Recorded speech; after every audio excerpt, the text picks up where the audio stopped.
Hay casi 90 millones de mexicanos que podrán votar el 1 de julio. De esos, 30 millones tienen menos de 30 años. No habían nacido cuando la caída del sistema en 1988. Los jóvenes no conocen una parte muy importante de la historia de las elecciones en México. No saben cómo llegamos a la elección de 2018. Soy Javier Rivas. Conozco esa historia. La viví de cerca. La voy a contar en unos cuantos minutos. Requiere poner atención a la cuestión de la vocación democrática y la libertad. Durante las décadas de crecimiento y prosperidad después de la Segunda Guerra Mundial, entre 1950 y 1970, el PRI arrasó las votaciones. México crecía al 7% anual. Si no ganaba, se las quedaba de todas maneras. El mismo partido organizaba y contaba los votos. Llevaba toda la ventaja. Solamente los panistas protestaban. Los intelectuales de izquierda seguían cooptados por el gobierno o vivían anidados en puestos públicos. Este periodo de 30 años es también la era de los panistas idealistas y sacrificados. Hablo de los años 50, 60, 70. En ese periodo, la izquierda o estaba en el PRI, o era maiciada por el gobierno, o los izquierdistas duros arriesgaban ir a la cárcel o ser desaparecidos, como en Tlatelolco en 1968 y el episodio de los halcones en 1971. El PRI empezó a conceder un poco de acceso al Congreso desde la presidencia de López Mateos. Impulsa a los diputados de partido. Entran al Congreso con bajos porcentajes de votos, gente de derecha como de izquierda. Debo hacer notar que el PRI siempre ha dosificado la democracia. Todas las reformas electorales son gradualistas y la propaganda oficial pone énfasis en avances, avances y avances, pero sin llegar a ningún lado. Tras las crisis económicas generadas a partir de Luis Echeverría y luego López Portillo, que cubre el periodo de 1970 a 1982, el país casi en quiebra. El PAN y sus posturas conservadoras cobran fuerza. Recién entrado el gobierno de Miguel de la Madrid, a pesar de todas las ventajas del PRI, en el verano de 1983, el PAN gana muchas alcaldías importantes, sobre todo en Chihuahua y Durango y otros estados del norte. Sin embargo, para otoño de 1983, el PRI se da cuenta de su vulnerabilidad electoral y se roba las elecciones en Puebla y Baja California, produciendo resultados inverosímiles. Este plan del PRI de no ceder nada se conoce como la era del fraude patriótico. Así lo bautizaron porque decían que de no robarse las elecciones de los estados del norte, estos se convertirían en parte de los Estados Unidos.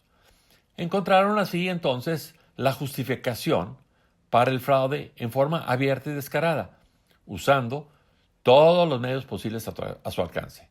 Alteran el padrón, usan mapaches, embarazan urnas, organizan carruseles, falsifican actas y amenazan con el uso de la fuerza pública. También desconocen representantes de casilla, se roban las urnas y las boletas y cuentan todo en secreto. El fraude patriótico duró todo el sexenio de Miguel de la Madrid. Nuevo León, Chihuahua, Durango, Sinaloa, Coahuila, Baja California, San Luis, etcétera, etcétera. Fraudes apoyados por las autoridades electorales designadas por el PRI. Aquí hay que hacer una pausa para aclarar que durante el fraude patriótico, la oposición no tiene acceso a programas de radio ni de televisión. La oposición puede participar, pero no ganar. No tiene derechos. Lo curioso es que no hay empresarios que se quejen de la falta de libertades democráticas. Tampoco se quejan los intelectuales de izquierda. Solamente después de y gracias a la evidencia del fraude, poco a poco la gente de izquierda empieza a apoyar la lucha por la democracia y el respeto al voto. Se tardaron mucho, pero llegaron. El libro de Krause, Una democracia sin adjetivos, contribuyó mucho a hacer ese cambio. Así llegamos a la caída del sistema en 1988. Cárdenas había salido del PRI, alegando falta de democracia interna, y Cloutier se quedó como candidato en el PAN. En 1988 participaron Cloutier y Cárdenas contra Carlos Salinas de Gortari. La elección de 88 fue regulada por el flamante Código Federal Electoral, elaborado y operado por Manuel Bartlett. En su momento, yo lo denuncié como el instrumento perfecto para hacer fraude. Las autoridades del PRI prevalecían en todas las decisiones, desde la Comisión Federal Electoral hasta el último presidente Casilla. Les permitía, de hecho, producir elecciones de escritorio con actas de escrutinio totalmente falsificadas. Por eso se cae el sistema el domingo, ocultando los datos directos de las casillas. Increíblemente, el siguiente domingo, el PRI sistema se levanta de la tumba para decretar que Carlos Salinas era el ganador. A tal grado es falso el resultado que inclusive le reconoce una mayoría absoluta de votos, ligeramente mayor al 50% de los votos totales. Este fraude ha sido reconocido por el desvergonzado presidente de la Madrid en su libro de memorias y por el propio Manuel Camacho, quien manejó la crisis postelectoral que resultó.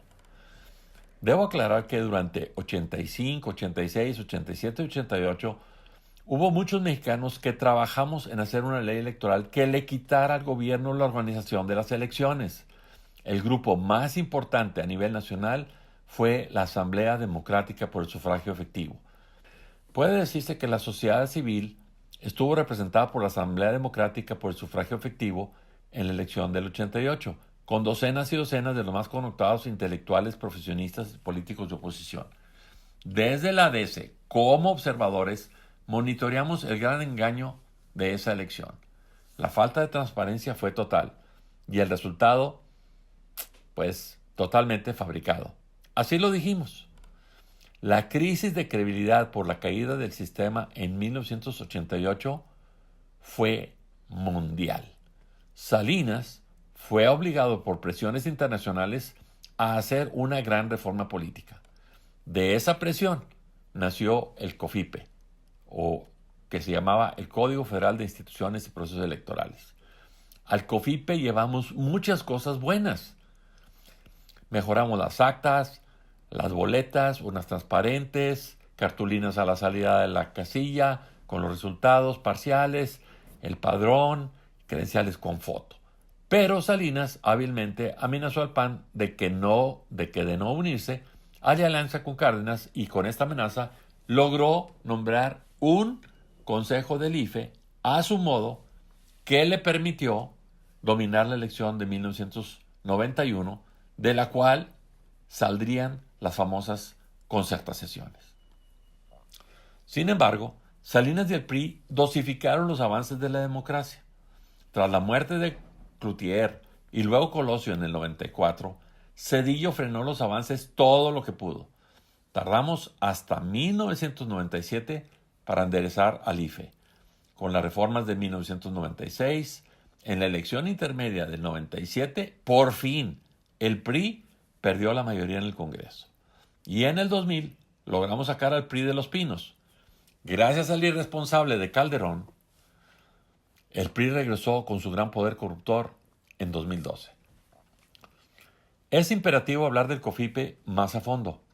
Para que el PRI Salinas pudiera lavarse la cara, el COFIPE ordenó repartir miles de millones de pesos a los partidos.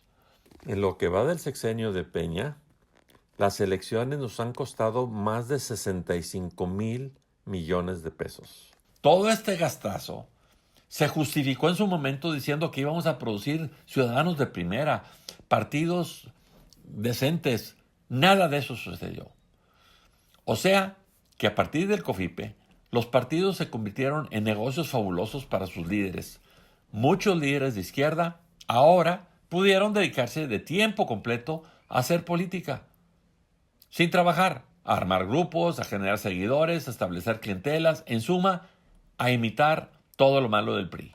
Inclusive, los líderes idealistas del PAN fueron también desplazados por los nuevos panistas más pragmáticos y promotores de los moches en el Congreso.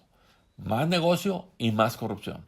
En vez de poner orden, la legislación electoral ha sido la promotora del desorden, la promotora de la corrupción.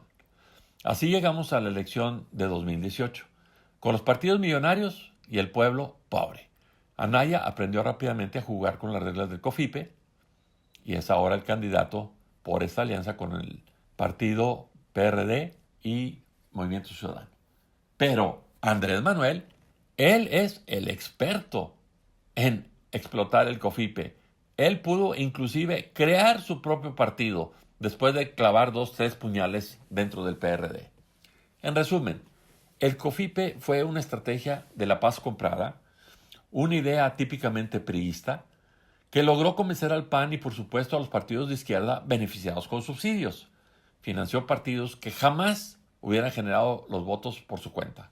Debo decir que para los mexicanos algo nos salió muy mal. Nos hemos tardado 30 años en darnos cuenta del fiasco de país que significó haber subsidiado partidos todo este tiempo. Estamos ahora en el fondo de un pozo, sin salida. El tema final es el de la libertad. Democracia no tenemos. Libertad, algo tenemos. Nunca escuché a un empresario quejarse de que los partidos de oposición no tuvieran acceso a la radio y televisión, pero tampoco escuché a los líderes de izquierda quejarse de esa falta de acceso a los medios de comunicación.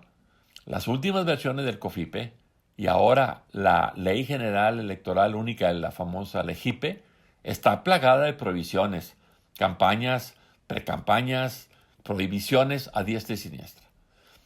Todo podemos perder en esta elección, pero si perdemos la libertad, entonces le vamos a tener que decir adiós al poco juego democrático que nos queda. Ese es en realidad el peligro actual. Si no aseguramos la libertad, nunca saldremos del pozo. Gracias por su atención.